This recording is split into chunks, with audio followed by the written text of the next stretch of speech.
Over a span of 2,000 years, 40 authors on 3 different continents and in 3 different languages penned 66 books, all of which were supernaturally inspired and intricately designed as God's revelation to man. The spoken word of God, living and active, sharper than a 2-edged sword, recorded and bound just for us. Join us on a journey from Genesis to Revelation, all 66 books, the big book, cover to cover. This is Michael Easley, inContext. Well, welcome back to the broadcast. We're again delighted to have Dr. Mark Chavalas with us. Mark, we wanted to talk today. We've been talking in our last episode with you about women, particularly in the book of Numbers and some of the problematic text and laws. And now we want to jump to Judges. So Judges, of course, we've got our hero Deborah and some other individuals. Jump into where you want to start with how women are portrayed, depicted, perhaps most importantly the story of Deborah and Sisera and so forth. Well, actually, I think that maybe the best way to jump in this is the hard one with the book, the story of Jephthah in Judges 11, because I think in many respects that story is a hitching post. Now, like I've said before, I think we have to look at this all in context. And I think in many respects, the book of Judges might be the hardest book to stomach for a Christian in all of the Bible because I think the theme of the book is encountered maybe a half a dozen times through the book. In those days, there was no king in Israel. Every man did what was right in his own eyes. And so what does this mean? That there's really social, political, and probably spiritual anarchy throughout the entire region. It means that everybody's going to be doing, this is kind of like the wild, wild west, but without the posse and without the, sheriff. The sheriff, et cetera. None of them are there, and everybody's doing what they think is the best way to do things. And so, of course, and unlike Genesis, you've got stories where bad things happen. And in Genesis, of course, God usually comes to the rescue by doing something that will hold the person out of this bad situation. Well, that doesn't happen at the end of the book of Judges, and you're left scratching your head. So here we have the story of Jephthah. Jephthah, he's got a, in fact, every judge is always the last person you would expect to be judged. They're either a woman, or they're from a weak tribe, or they're somebody like Jephthah, who's the son of a prostitute, who is kicked out of his family. And not only that, he becomes, well, I use this example. It's a bad one, but I can't think of anything else. He sort of becomes a terrorist, if you think about it. He's kicked out of his brothers. He finds a bunch of other people who are disenchanted, and he becomes a raider. In fact, I think David. Well, the text says he assembles other worthless fellows. Right. Well, this doesn't look like it's going to come out very well. Okay, right. So all right. So he's now doing all these things, and then of course we have a problem with the Ammonites, and so his tribe comes to him and says, this would be like a fictitious story of the U.S. government saying, hey, we're having really a lot of trouble with the Nazis, but, maybe we should ally ourselves with the mafia or Capone. Maybe they can order all their bad guys and come and help us. Well, of course, that sounds nonsensical, but that's what's happening here. They're saying we're having trouble with them. Maybe we can get Jephthah on our side. And so Jephthah says, yes, as long as you return to me, in other words, as long as I now get my rightful inheritance, and you put me in leadership, yes. Over all the inhabitants of Gilead, he's asking for a lot. Right. And they said, well, we don't have much of a choice, and so let's do it. Well, of course, quite often names mean something in the Bible, and they're usually will be found out later. His name means, it comes from the same root we have in Babylonian, to open. And so his name means something like he opened. Sorry, or the Lord opened something. Okay, so what does this mean here? So what does Jephthah do? He makes a vow. And, of course, it's a very foolish vow. He vows that to God, if you help me win this battle, then I'll, of course, sacrifice the first person I see when I get home. Well, to a modern Westerner, that's what you're thinking. Well, that's the Where does stupidest this come thing you from? would ever Right. do. Why would Yeah. you do that? And then, of course, you're thinking, well, this must be a story to show why somebody shouldn't make vows. Well, I don't think it is at all. I That's a think stretch, right? in the ancient Near Eastern world, and even in the Greek and Roman world, if you're going out to battle, it's a spiritual thing. The first thing I want to do is I want to make sure that God's on my side, and so I can push the envelope. To me, as a modern Westerner, it looks like he lacks faithfulness when he does this. But I don't think that's what's going on here. This is a very standardized thing. Not the actual vow that he made, but the fact that of either doing a vow or doing some sort of correct divination, that would have been the Urim and the Thummim, the dice, or asking a prophet. That's what Barak does in Judges 4. He really wants to test the waters to see whether Deborah is a correct prophet. He wants to get a second opinion, or wants to see whether she's legitimate. Right. Well, here he's doing something to see whether or not. But of course, he makes an astoundingly terrible vow. But you know something? Depending on when the book of Judges is written, and I'm guessing that maybe the final edition, which I also think was divinely inspired, if it's done a little bit later, the Israelites or the Judeans are probably sacrificing their children in the Valley of Hinnom. And so I think this might be an implicit condemnation of what they're doing. I just don't know. That's a possibility. So if that's the case, is there a remote possibility? Because the text is a bit innocuous. That in chapter 11, verse 31 of Judges, whatever comes out of the doors of my house. Is there any remote possibility it wasn't a person? Well, I suppose an animal. I mean, we're thinking of the front door of a home. I don't know Hebrew well enough, but I know that people have argued as that whether it could be. Most of the people I've seen think it has to be animate, a human, but others said it could be an animal. Of course, I think when his daughter comes out with trembles and dances, one scholar has thought it probably means that the expectation it would have been an adult doing some sort of ritual, a victory ritual, and then his daughter probably wouldn't be a part of that because she's not old enough to participate. But the text leaves a lot to be thought about, and I think quite often in the Bible, first of all, we're asking questions of the text that it has no interest in answering. Even when I talk about how women are treated, the Bible isn't trying to tell us how women are treated in the Old Testament any more than if I wrote a treatise about cats and 5,000 years later cats are dead, they'd be looking at my treatise to figure out what cats are like if I describe them. But here, he's not telling us any information that we're looking for. We want to know, well, did he actually do what he said he was going to do? Well, of course he did. That's the whole point of the story, is that this is so heinous, is that he made a vow, and his vow... I cannot take it back. Well, not only that, his daughter, when she finds out about it, says, well, Dad, you opened your mouth. And when she says that, it's the worst part of the Bible because she's basically saying, you Jephthah'd your mouth, and so now you've got to do it because your name is Jephthah, and it means the same thing. And so that's just a horrible pun. That wouldn't go over very well in any social circle. And so you're thinking, wait a minute, what does this passage have to do with anything then if he's made this rash vow? And the emphasis is not on the fact that he made a rash vow. People make rash vows all the time and that they shouldn't have.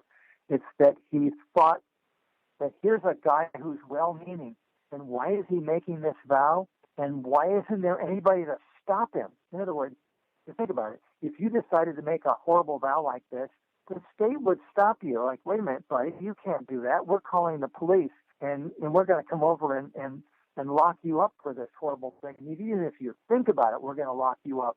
Well, here, there's nobody to stop him. You know why? Because in those days, there was no king in Israel. Everyone that was right in his own eyes. And you know who suffers? Women and children. So the daughter dutifully does, she says, yes, Father, I'll do what you want. And, of course, he puts the blame on her, just like Adam puts the blame on Eve. You're the cause of a lot of trouble to me, he says to her. And then she says, well, before we go, do you mind if I go into the mountains for a couple of months with my girlfriends and bewail my virginity? And you're thinking, what on earth is that? Well, in Mesopotamia, if you were a girl and you died before you gave birth, in other words, you did not fulfill your vocational destiny of giving birth issue to your new legal family, you know what you became in Mesopotamia? A baby-snatching demoness that was doomed to live in the underworld and snatch babies from above. In other words, this was a way to explain why babies died all the time, and it was the demoness who would take one down so you could coddle a baby, the thing that you never got to do on the earth. Well, this is a holdover to that. Even though the Israelites might not believe in the second part of that, they certainly believed, they were obsessed with making sure the family line continued. Now Jephthah's made a vow, and he didn't expect his daughter to come out. Now she's going into this area to bewail her virginity. And then she comes back, and of course it says that Jephthah did to her as he said, and so obviously he put her to death. And then it has this really weird, teleology or end results to it. This is now to explain why women and daughters go for 4 days out of the year to into the hills or the wilderness to bewail Jephthah's daughter's virginity, the girl with no name. Well, that doesn't make a lot of sense either. In other words, this is just to explain a custom. What a weird custom. What's the mother going to say to the daughter? Hey, honey, guess what? You and I are going on a retreat. Daddy and brother going, no, it's just us. We're going to go on a retreat for a couple of days, and we're going to moan and cry for Jephthah's daughter. Doesn't that sound like fun? And we're going to have a bunch of other ladies there doing it with their daughter. Well, that just sounds really weird. And my answer is that's not a story to explain that either. It's a story to explain the much bigger picture, is that even a good guy like Jephthah, a well-meaning person who wants to do the right thing, he even makes the Hebrews Hall of Fame. Even he, if he has no restraint on him, will do absolutely horrible, unspeakable things, like put his daughter to death because of a misguided sense of justice. And who's going to stop him? Nobody. There's nobody to stop him. And so when there's nobody to stop them, then that's what happens. And then you think about in Judges, each story gets progressively worse. Even the Samson story is bad. And then there's this appendix at the end of the book where there's absolute chaos. And Judges 19 through 21, I think, is the absolute worst story in the Bible, because what happens when there's chaos and the people themselves are bad and do whatever they want, and they have a veneer of religion. Civil war. It's complete civil, but how do you get there? That's the horrible thing.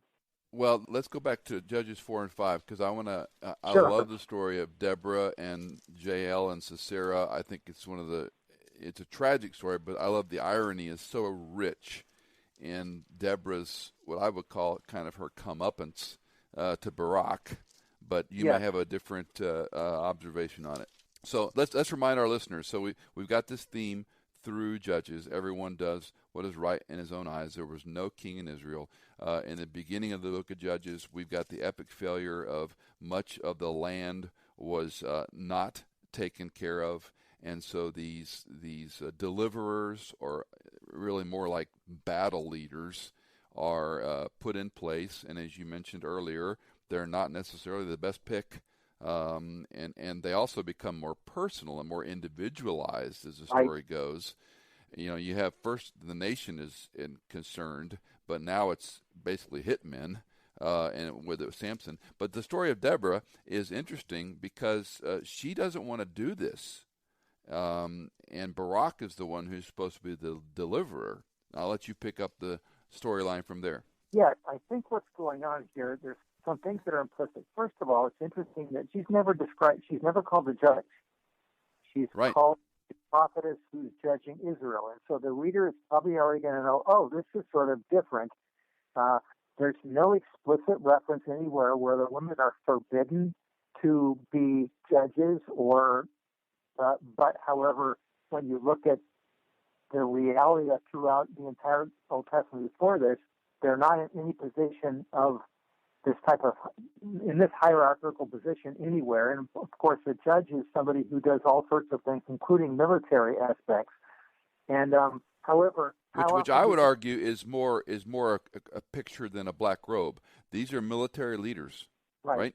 These are generals, commanders, colonels. These are not people that are sitting at the gate like an elder would in the ancient world.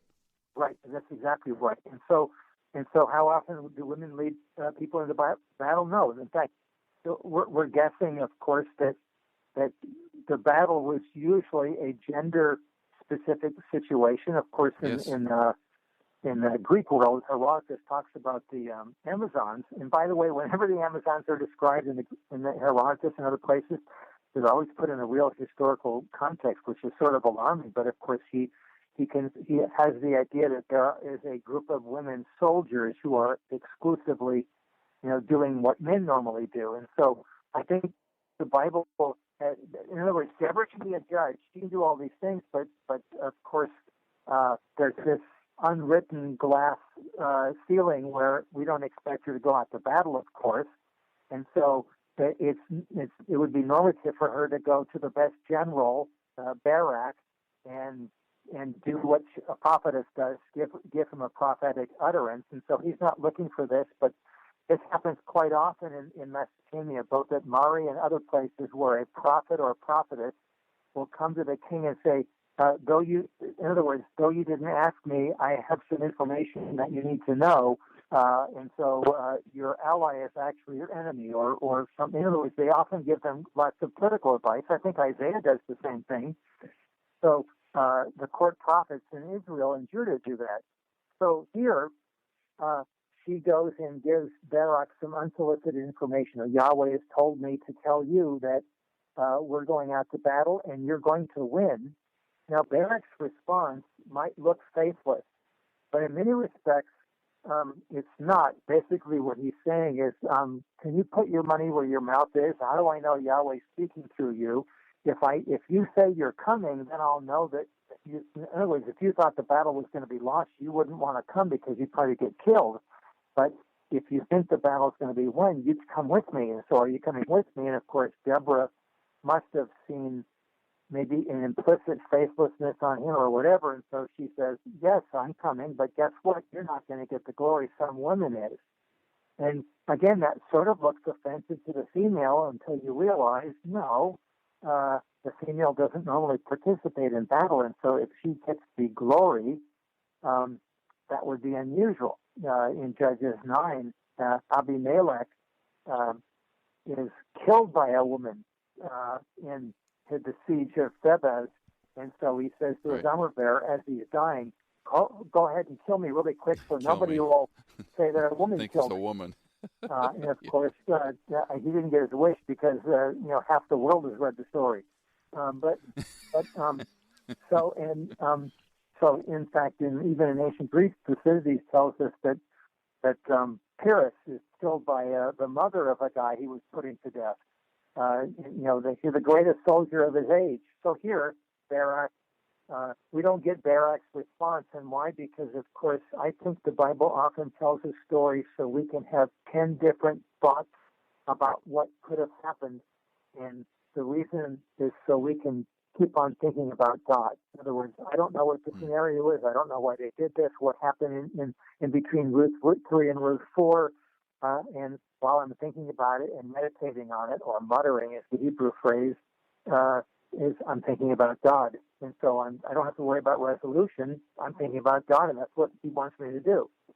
And so here, the battle itself is almost an anecdotal piece of information. Well, of course they won the battle. God said they were going to win the battle. They won the battle.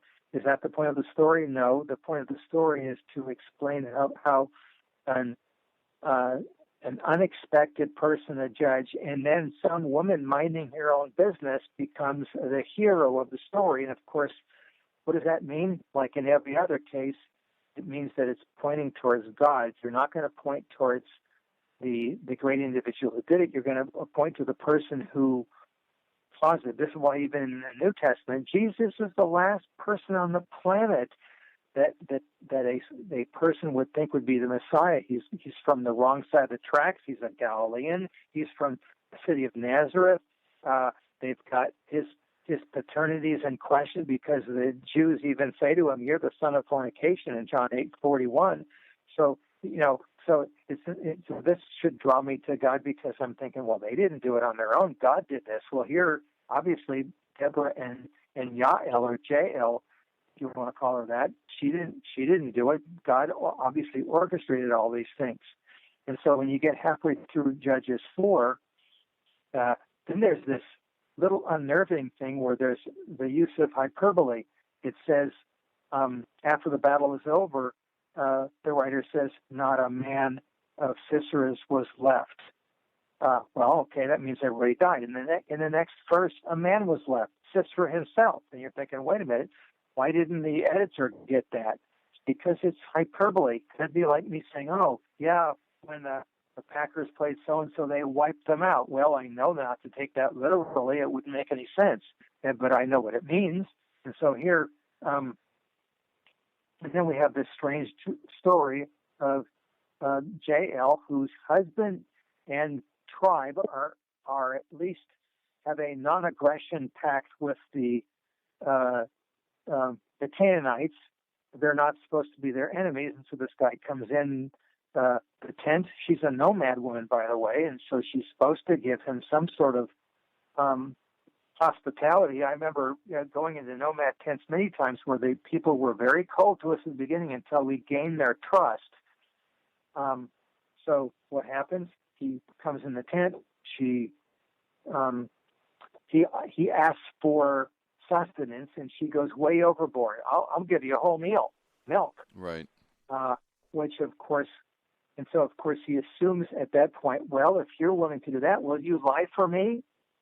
Okay, so and by the way, the writer doesn't tell you the answer because it doesn't matter what the answer is. It makes you think, well, is she going to lie to him? I mean, right. What's she going to do? In fact, the rabbinical tradition, who abhorred any intellectual vacuum, many of the rabbis, not all of them, said, well, what really is going on there? They were having some hanky-panky in between. Well, I don't think that's the case, but the point is they just couldn't stand not knowing what's going on. And by the way, these people, especially in the book of Judges, most of the time they're doing things that are not necessarily conducive to good behavior. I look at the book of Esther in the same way. The only person who's doing right in the book of Esther really is the only one who's never named, God. And so here, Jael may not be doing the right thing, but she ends up, for the right reasons, but she ends up doing the right thing. And so what does she do? She decides, all right, yes, I'll do it. Implicitly speaking, I'll do what you want. The guy goes to sleep. She hears the Israelites coming by, and so what does she do? I don't know what she does, because if you read Judges 4, it says that she takes a tent peg and drives it through his skull while he's sleeping. If you read the poem in Judges 5, which is probably much, much older, by the way, in fact, in my opinion, Judges 5 is kind of like the equivalent of contemporary Hebrew to Shakespeare, contemporary English to Shakespearean English. She's the old story has her coming up from behind him and smashing him. So which one's right? Well, one's poetry, one's a narrative. How are you to take poetry? Poetry is, of course, to be interpreted quite differently than narrative.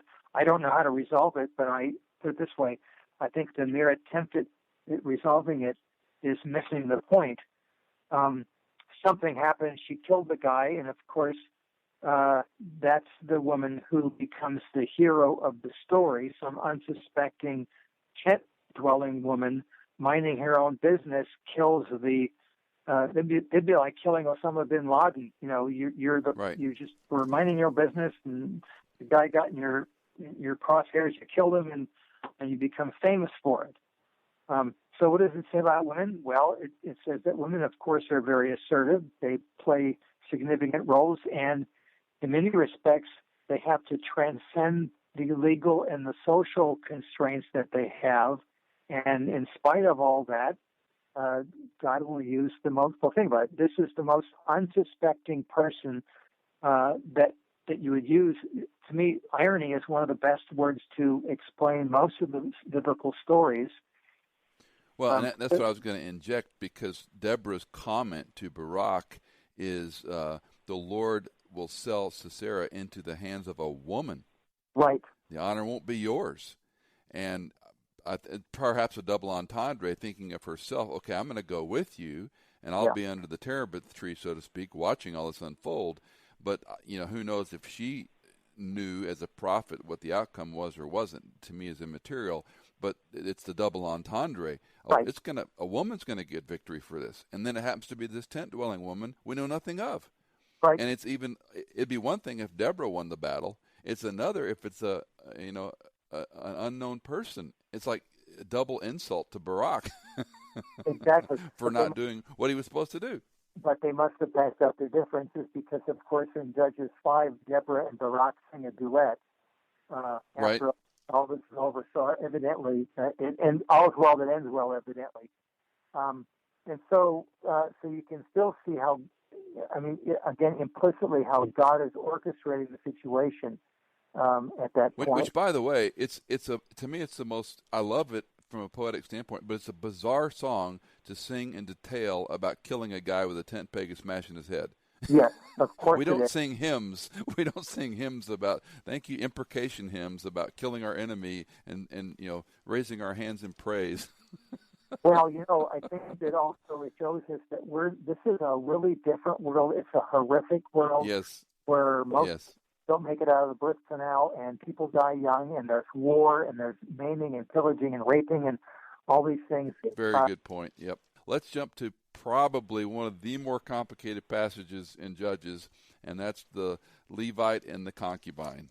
Well, this one, to me, is so hard, because there's absolutely, not only is there no resolution, then it ends the book, and you're thinking, wait a minute, what am I supposed to learn from this? Because, first of all, nobody has a name, number one. Right. And to use the old Dragnet story, the names are all are withheld to protect all the guilty. The guilty, exactly, not the innocent. And so you think about it. Okay, so here's this fellow, a Levite, an unnamed Levite, has taken a concubine, which, by the way, means he's probably dirt poor, because the concubine is at the very least, a second-class wife. That means he's poor. She's from a poor family. The father-in-law is poor, and I know that the passages often say that she played the harlot against him, but I don't.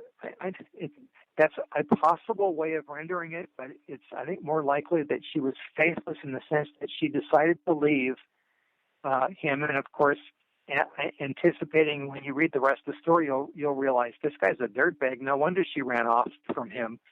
And so she decides to leave him and go back to her father's house. Usually girls would do that either if they get cold feet or if their husband is doing things that are unpleasant, so she wants to go back to daddy.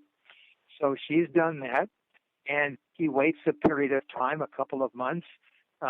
Maybe he's waiting to see whether she's coming back, and okay, I guess she's not coming back. Okay, so and maybe it's a cat and mouse game. We don't know. The whole point is that we're not given any of these answers, and so it's fun to muse about them as long as I don't think I can answer these questions.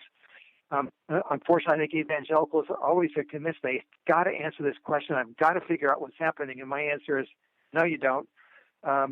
Just put it to God. So here he goes to get her, and the father-in-law is now sort of slobbering all over him. And I'm thinking, in my culture, if my daughter comes to me and says, "Oh, my husband has been so mean to me," well, my father to daughter, relationship is going to kick in and say, "Well, wait a minute, he can't do that to my little daughter. There's no way." And so if he comes back over, I'm thinking, "What do you want, buddy? You better apologize to my daughter before you even talk to her, or apologize to me. I told you to take care of her." I mean, that's how I'm going to be feeling. But here, right. I think the guy's looking at it from a financial standpoint. If my daughter doesn't go back to him and they end up getting split up, the next time I make a marriage alliance for her, the dowry is going to be really a lot lower, because she's already, if I can say this in a way that doesn't sound very nice, she's used goods. in our culture. She's not going to get the same. To be like a baseball player, a superstar. He gets his ACLs torn, and he's asking for a big contract. They're saying, "Sorry, buddy, you're damaged goods. You're not going to get a good contract now." Right. And so here, so he's probably going to do everything he can to make sure that she goes back with this guy, because otherwise I'm going to give him back the bride wealth. She gets her inheritance, and and et cetera. So this is really messy. So, and then you have, to me, almost like a vaudeville act in the middle of this horrific story. And this is where I have to tell students, the Bible, some of these stories are meant to make you to get a big emotional response. Sometimes the emotional response is one of disgust rather than angry or sad or happy. And so you're thinking, wait a minute, in the middle of this story, why is the guy and the husband, this is a patriarchal world. They're getting drunk every day, and they're eating to their fill. And then the next day, the guy gets up and he's ready to leave because you want to leave in the morning. He says, wait a minute, why don't you have a meal first before you go? And of course, if you think about it, if it kept on that way, the guy would never leave. He'd still be there today, because every morning he would get up and you'd have a meal. And of course, it takes a long time to make the meal. They're full, he drinks, and now he has to wait and relax for a while. And now he's not going to be ready till late afternoon to go. And of course, everyone knows that you never want to start leaving on a journey in the late afternoon, because bad guys are out at night. And so finally, the guy says, "No, I got to get going. Sorry, I can't stay any longer. You've gone over the top for me. I'm leaving." And to me, the statement there, when it says the man would not listen, he was going to go, is kind of like when you're watching a suspense movie and the music changes and the camera angles change and the weather changes. You already know what's going to happen. The guy's going to get waxed. Somebody's going to die in a minute. When that happens. And so here, something terrible is going to happen because of that. So he now travels. And then the irony, of course, is that he travels past a pagan city, Jebus. He says, no, we don't want to go there. Then he goes into the Benjaminite city, Gibeah, which, by the way, is where Saul comes from later on. And so anybody reading that is going to, oh, yeah, no wonder. Saul, the guy who got killed in battle, who's in infamy. And so this is, so no wonder there are a bunch of dirtbags in that place. And so he comes to Gibeah, and then we have this story that looks remarkably on the outside like the Genesis 19 story. We have all these bad guys wanting to come, and they're as I call them, the anti-hospitality brigade. They're going to come and they're going to shame and humiliate this newcomer rather than give him, goods for his lot. And so it's the same thing that happened in Sodom. So you already know that this is a terrible place to go. And you know that nobody else put him in except this unnamed man from Ephraim. And then this really weird happens. The Ephraimite says, "Oh, don't do this to my guest." The law of hospitality kicks in. So why don't you take my daughter and his concubine instead? Well, what a horrible thing. This, of course, shows the abusive patriarchal culture where even, the woman has no say-so in this matter. The female child or children have no say-so in how they're treated by their abusive patriarchal family. And so you're already thinking, this is horrific. Is this what happens when there's no justice, when there's nobody to stop them? And so, of course, she's taken out. She's abused. This is, of course, a rape. More than anything else, they raped her all night. When did she die? I don't know, but she, how dramatic is it that she puts her hand on the door sill, threshold. And so this unnamed Levite comes out. He sees her. He simply says rather abruptly, "Get up." And of course, there's no answer. So is she dead yet? I don't know. And then he takes her home and he cuts her up into 12 pieces.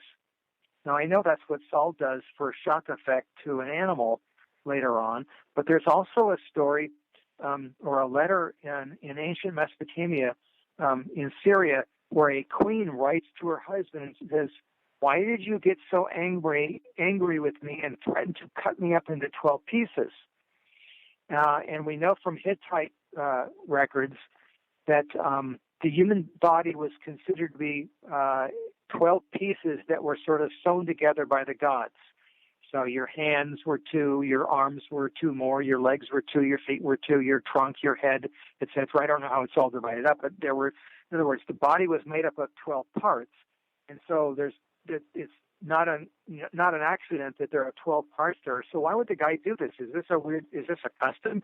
No, this of course is shock treatment. And then you think about this, how this continues. I mean, this is unspeakably horrific.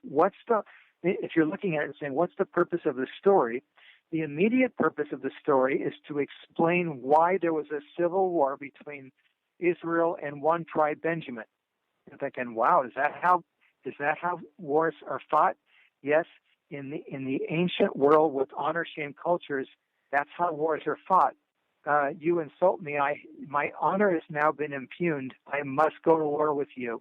Whereas, of course, we look at impersonal forces and like, why did the U.S. go to war in Iraq? Oh, there's all sorts of economic, considerations and this and that and blah, blah, blah. But if somebody were to say, well, no, Bush went to war in Iraq because Saddam insulted his wife, you'd say, well, no, that's not why people go to war.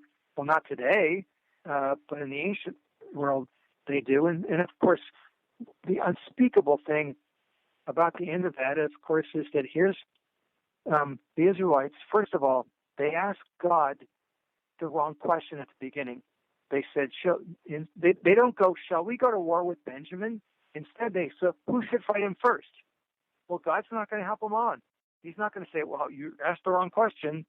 And so, and of course, they're probably rolling the dice, and the dice will say, they'll have to say, who shall go first? How about the tribe of Zebulun? No. How about the tribe of Ephraim? Yes. But they should have asked the question, should anyone go up to fight against Benjamin first? And that's back to the cadence of the book. Everyone does what's right in his own eyes. And right. In 2011, all the men of Israel were gathered against the city, united as one man. Right. Yeah. Where was the consult to God? Where was the consult to the prophet? We're going to do this on our own. Worse than that, they're using the hypocrisy of religion to do it. So that's even the Levite in Judges 17. He's using religion. They're all using religion and using God. Okay, we're going to go consult God to do this horrible thing that we're doing, and so we can put a divine stamp of approval. And so God's going to be even angrier at that. But do you think about the end of the story? They wipe out nearly wipe out the Benjaminites except for a few hundred men. Then they feel bad about it, but we can't give you wives. Well, why can't they have their own wives? Because all the women and children are probably have been destroyed. But the text doesn't tell you that because they assume that you already figured that out. So now, we can't give you wives, and so let's go ahead. And if you think about it, what they're trying to do is trick God. Since we made a vow that we would never give any of our wives to Benjamin, let's have you guys simply abduct wives from Jabesh Gilead, because of course they didn't go with us. Well, that didn't work out. They didn't get enough wives, and so at the very end they're going to go to a Shiloh festival at Shiloh, and we're going to turn our back on it. In other words, we're going to let you go, and while the girls are out there doing their dances, go and abduct them.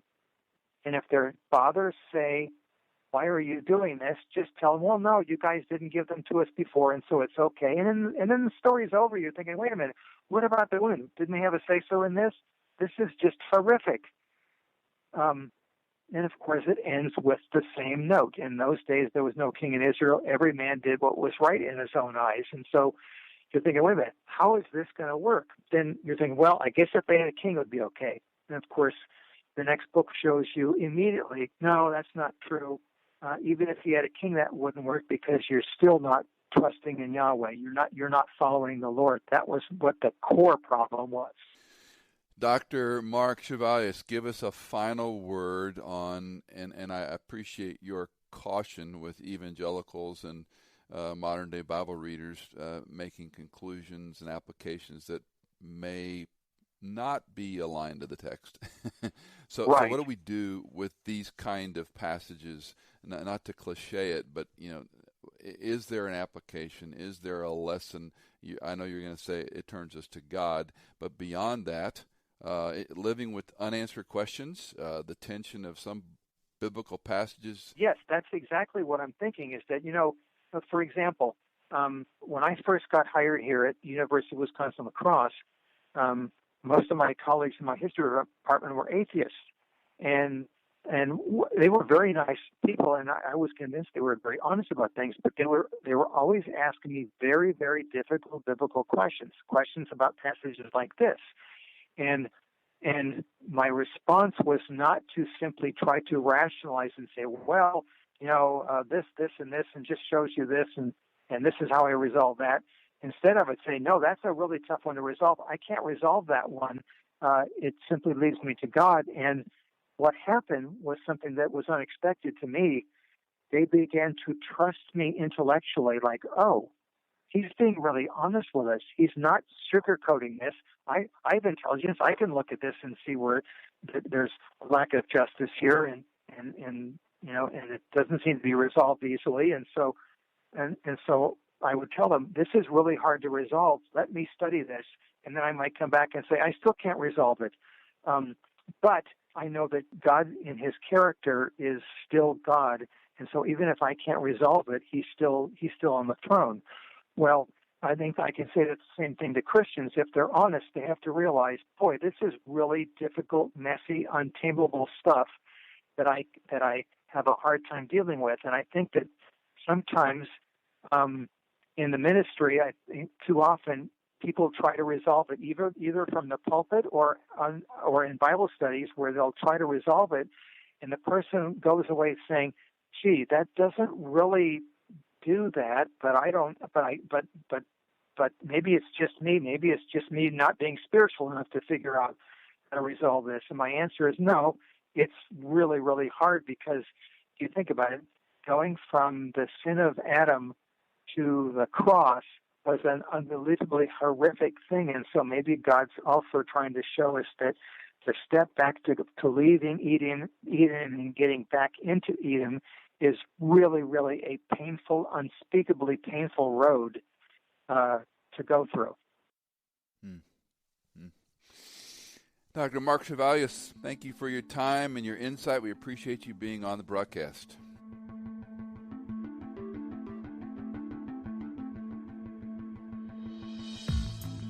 Michael Easley in Context is fully funded from donations by our listeners.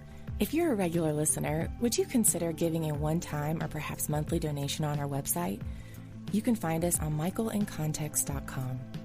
In Context is engineered by Chad Cates, produced by Hannah Seymour, and music composed by Tycho, Chad Cates, and Blair Masters.